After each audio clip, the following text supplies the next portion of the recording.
এই ভিডিওতে আমি প্রেজেন্ট টেন্সের ক্ষেত্রে অ্যাক্টিভ থেকে প্যাসিভ করার যে নিয়মগুলো ভয়েস চেঞ্জে সেটা আলোচনা করব।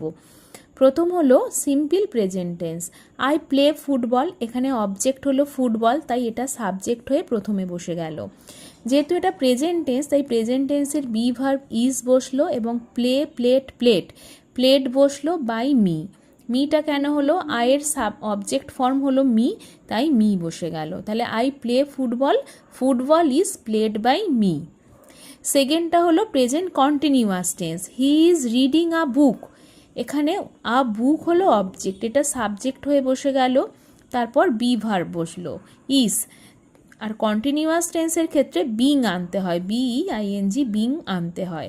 বিং রেড বাই মি, এখানে রিডিংয়ের রিড ভার্ব আছে, রিডের থার্ড ফর্ম হলো রিড, রেড।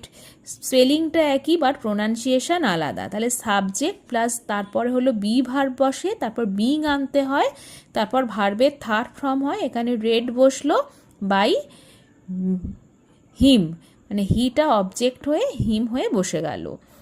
তারপর হলো প্রেজেন্ট পারফেক্ট টেন্স। এখানে আছে সি হ্যাজ ইটেন রাইস, এখানে অবজেক্ট হলো রাইস, এটা সাবজেক্ট হয়ে বসে গেল। আর হ্যাজ বা হ্যাভ থাকলে সবসময় হ্যাজ বিন বা হ্যাভ বিন হয়।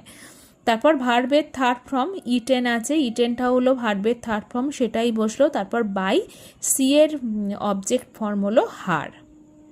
তাহলে এখানে তিনটে নিয়ম আলোচনা করা হলো সিম্পল প্রেজেন্ট টেন্সের ক্ষেত্রে, প্রেজেন্ট কন্টিনিউয়াস টেন্সের ক্ষেত্রে, তারপর প্রেজেন্ট পারফেক্ট টেন্সের ক্ষেত্রে। আরও ভয়েস চেঞ্জের নিয়ম আমি আলোচনা করব, তোমরা চ্যানেলটিকে সাবস্ক্রাইব করে নিও।